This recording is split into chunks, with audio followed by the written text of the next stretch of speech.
Baik, pemirsa, sebelum kita lanjutkan pembahasan dengan narasumber, sudah ada perwakilan dari audiens di sini untuk memberikan tanggapan dan juga pertanyaan. Silakan. Nama saya Dio. Menarik pembahasan yang dibahas Bapak-bapak di sini tentang politik identitas dalam Pilkada 2018. 171 daerah yang akan mengadakan Pilkada, 17 provinsi, 39 kota, dan 115 kabupaten.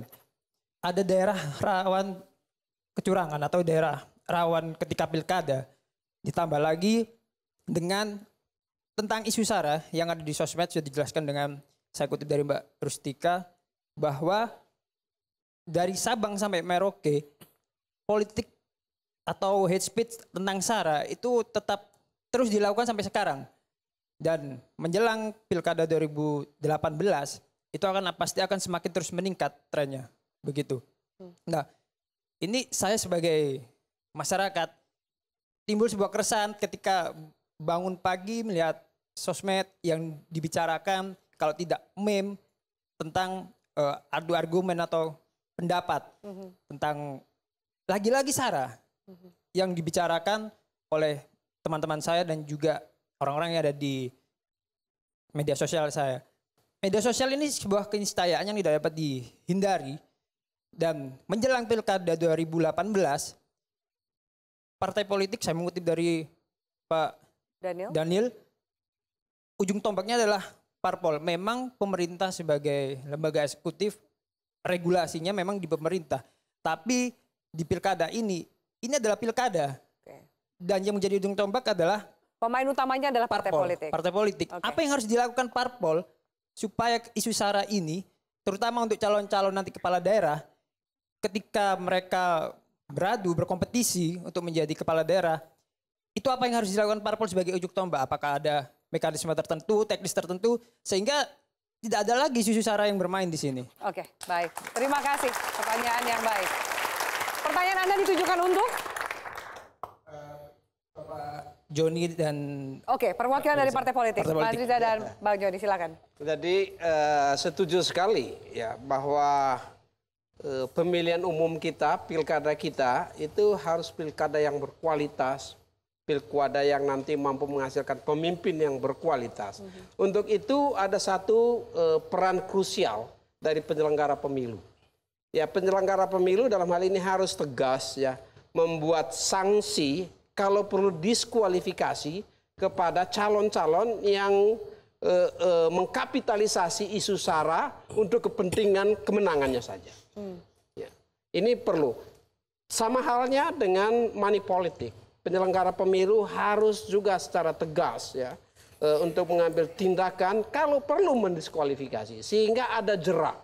Kalau tidak, maka ya ini bagian dari permainan politik dan pada saat nikmat memainkan itu seperti penari balet di titian licin, indah dilihat ya. Tapi dan mendapat skor yang bagus.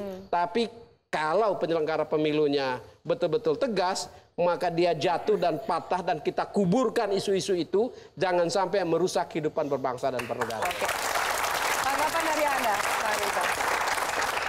Ya, saya setuju ya. Salah satu peran utama membangun demokrasi ada di partai politik. Tadi saya sampaikan di awal, dalam pilkada umpamanya, yang paling utama adalah sejauh mana partai politik bisa mengusung satu pasangan calon yang memiliki kualitas, integritasnya, kompetensinya, akses dan sebagainya. Itu syarat yang harus dikedepankan, bukan syarat-syarat lainnya, apalagi syarat-syarat money politik umpamanya. Kedua adalah proses itu harus dilalui secara baik dan benar. Ketiga, tadi mengkampanyekan. Jadi partai itu harus mengkampanyekan yang baik, yang bijak. Termasuk juga memberikan pencerahan kepada masyarakat untuk tidak mudah menerima money politik. Atau dengan cara-cara yang memberi efek jera. Ambil uangnya, jangan pilih orang. Itu yang dikampanyekan oleh Gerindra. Kalau ada money politik, ambil uangnya, jangan pilih orangnya. Kenapa pilih harus ambil uangnya, Bang? Kenapa tidak kemudian tegas? Jangan ambil uangnya, supaya memberi efek orangnya pada pasangan calon yang disampaikan Prof tadi, yang tidak percaya diri. Supaya dia tahu uang ini bukan segalanya. Yang segalanya adalah kualitas, adalah integritas. Kompetensi. Kalau Nasdem tidak sejalan dengan itu, kalau Nasdem mengambil posisi jangan memberi peluang, Ya, partai politik harus menseleksi calonnya. Bagi calon-calonnya yang menggunakan uang terlepas diterima oleh rakyat sebagai bagian dari dermawannya hanya untuk mendapatkan suara, calon itu dipecat, diberhentiin. Jangan membuka peluang. Jangan buka peluang. Ya, justru di Partai Gerindra ya kita tidak ingin mengusung pasangan calon yang mengandalkan uang tadi, harus integritas dan kompetensi. Oke. Dan kita juga Setiap harus partai memberikan punya cara masing-masing dan juga masing-masing. menghilangkan money politik. Yang pasti di Nasdem ruang itu tidak ada. Jangan coba-coba calon main itu di Nasdem. Kami pecat itu. Oke, baik. Prof. Komar, baik. Saya ke Prof. Komar dulu sebelum kepada nih. Silakan. Iya. Saya concern kepada parpol itu sendiri ya. Demokrasi kan tidak mungkin tanpa parpol ya. Gitu. Tapi kalau parpol tidak sehat, itu kan merusak demokrasi dan merusak pemerintah, merusak rakyat. Gitu.